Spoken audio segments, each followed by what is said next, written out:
తెలంగాణలో నిన్నటి నుంచి కుండపోత వర్షాలు కురుస్తున్నాయి. మెదక్ జిల్లా రామాయంపేటలో చాలా కాలనీలు నీట మునిగాయి. ఇళ్ల మధ్యలోకి నీళ్లు రావడంతో పాటు సెల్లార్లు మునిగిపోయాయి. నిన్న ఉదయం 6 గంటల నుంచి నీళ్లు రావడంతో తీవ్ర ఇబ్బందులు పడుతున్నామని స్థానికులు అంటున్నారు. రామాయంపేట నుంచి మరింత సమాచారాన్ని మా ప్రతినిధి సతీష్ అందిస్తారు.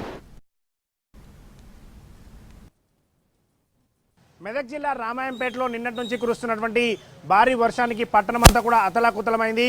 చాలా ప్రాంతాల్లో సెల్లార్లోకి నీళ్లు వచ్చేసాయి. మనం ఉన్నటువంటి ఈ రామాయంపేట బస్టాండ్ పక్కన ఉన్నటువంటి ప్రాంతంలో చూడొచ్చు, దాదాపు 12 ఫీట్లు ఉన్నటువంటి సెల్లార్ పూర్తిగా మునిగిపోయింది. సెల్లార్ పూర్తిగా మునిగిపోవడమే కాదు, సెల్లార్లో నుంచి వెనక వైపు నుంచి నీళ్లు లోపలికి వస్తున్నాయి. వెనక వైపు నుంచి వచ్చిన నీళ్లు ఆ ముందు వైపు నుంచి వెళ్తున్నాయి. ఇక్కడ నుంచి ఒకసారి చూడొచ్చు, సెల్లార్కి సంబంధించినటువంటి గేటు పూర్తిగా మునిగిపోయిందంటే ఎంత హెవీ నీళ్లు ఉన్నాయో మనకు కనిపిస్తుంది.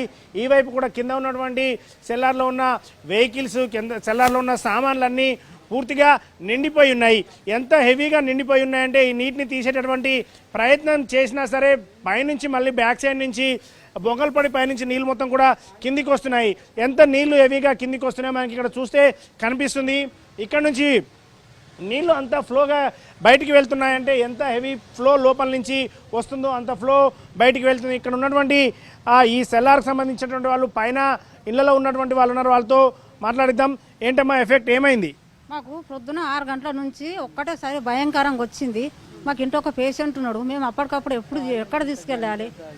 మళ్ళీ సామాన్లు అన్నీ ఇప్పుడు 2 లక్షల రూపాయల దానికో సామాన్లు ఖరాబ్ అయిపోయినాయి. ఇప్పుడు మాకు ఎట్లా ఎడుకోవాలి? అప్పటికప్పుడు ఎటు తీసుకొని పోమంటారు మమ్మల్ని? మేము నిన్న ఒక బోర్ వేసుకోవస్తలేదు, ఏం వేసుకో, వర్షం నీళ్ళు పట్టుకొని వాడుకుంటున్నాము. మేము ఎట్లా చేయాలి? మా పరిస్థితులు ఏంది? ఇది మోరు లేదు, ఏం లేదు. ఇక్కడ ఏం సార్, ఇక్కడ మొత్తం అక్కడ మోరు చేయబట్టి ఇక్కడ కాలువలు సరిగ్గా లేక వాటర్ అన్ని వెనక ఇక్కడ ఆగి మొత్తం ఇక్కడ నుంచి పోయి అక్కడ వెనుకపోతున్నాయి సార్. అక్కడ మొత్తం ఈ రోడ్డుకి వెళ్ళి అక్కడ వెళ్తున్నాయి నీళ్ళు మొత్తం మునిగిపోయాడు సార్. నిన్న 6 గంటల నుంచి, నిన్న పొద్దున 6 గంటల నుంచి దాదాపు నిన్నటి నుంచి కూడా ఇదే విధమైనటువంటి ఎఫెక్ట్ ఉంది అని చెప్తున్నారు. ఈ రోడ్డు మొత్తం కూడా బ్లాక్ అయిపోయింది. ఇటు రామాయంపేట నుంచి కామారెడ్డి వెళ్ళేటటువంటి రూట్ అంతా కూడా నిన్న ఇక్కడ మనం చూస్తున్నటువంటి ఈ ప్రాంతం అంతా కూడా నీళ్లు హెవీ ఫ్లోగా వెళ్ళడంతో ఇక్కడ నుంచి ఎవరిని కూడా రానిలేదు. కొంత నీటి ఫ్లో తగ్గిపోయింది, రోడ్డు నుంచి వెళ్ళేటటువంటి ఫ్లో తగ్గిపోయినప్పటికీ ఇక్కడ ఉన్నటువంటి పైనుంచి వచ్చేటటువంటి నీళ్ళ ఎఫెక్ట్ మాత్రం పూర్తిగా ఇక్కడ కనిపిస్తుంది. ఈ నీళ్ళ ఎఫెక్ట్తోని దాని నుంచి వచ్చేటటువంటి సెల్లార్లన్నీ కూడా నిండుకొని పోయాయి. ఈ నీళ్ళని ఎప్పుడు తొలగిస్తామో, మా సామాన్లన్నీ ఎప్పుడు బయటకు వస్తాయో తెలియని సిచ్యువేషన్ ఉంది. అధికారులు అయితే ఇప్పటివరకు ఎవరు కూడా రాలేదు. తమ పరిస్థితి ఏంటి అనే విధంగా చెప్తున్నారు.